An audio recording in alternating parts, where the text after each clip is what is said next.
Meta Platform's new social media app Threads, the first serious rival to Elon Musk's Twitter, has already hit a milestone. Meta CEO Mark Zuckerberg on Monday said Threads has notched more than 100 million signups in just 5 days, dethroning ChatGPT as the fastest online platform to reach that benchmark number. Threads has been setting new records for user additions since its launch last week, with celebrities such as Jennifer Lopez and Kim Kardashian joining the platform. The new app, which pitches itself as the friendly option for public discourse online, shares some resemblance to Twitter.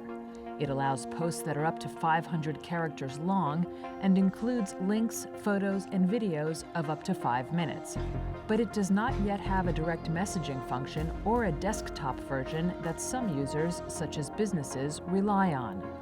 Twitter has responded by threatening to sue Meta over the app, alleging that it used Twitter's trade secrets and other confidential information. But legal experts say that claim could be hard to prove.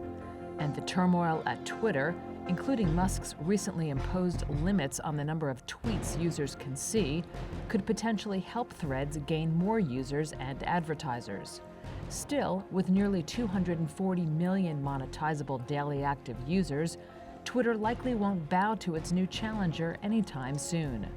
Threads is currently ad-free, and Zuckerberg has said Meta would only think about monetization once there was a clear path to 1 billion users.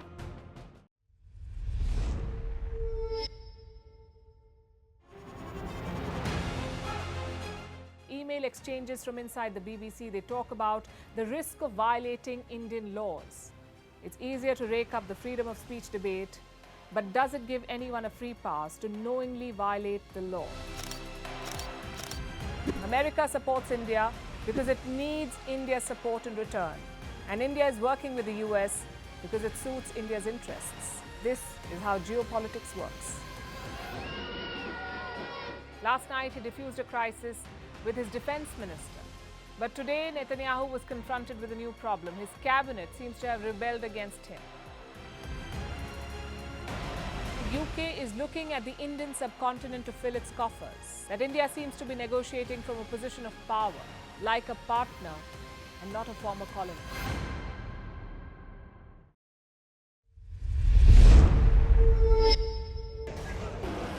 And there they go, it looks like.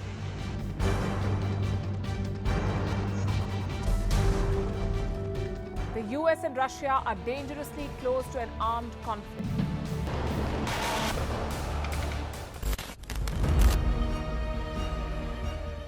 This year, 2023, New Delhi will be the capital of global diplomacy. For a country as diverse as ours, with 88% of the population illiterate, it was a very big deal to write a constitution, and that too, the world's largest. Meanwhile, if we may, here's a Republic Day gift from India for the BBC. A list of suggestions for the BBC for their upcoming documentaries. Number 1, the Kohinoor and the colonial loot. Number 2, an outdated monarchy and unhealthy obsession with the royals. Number 3, racism in 2023. We're waiting.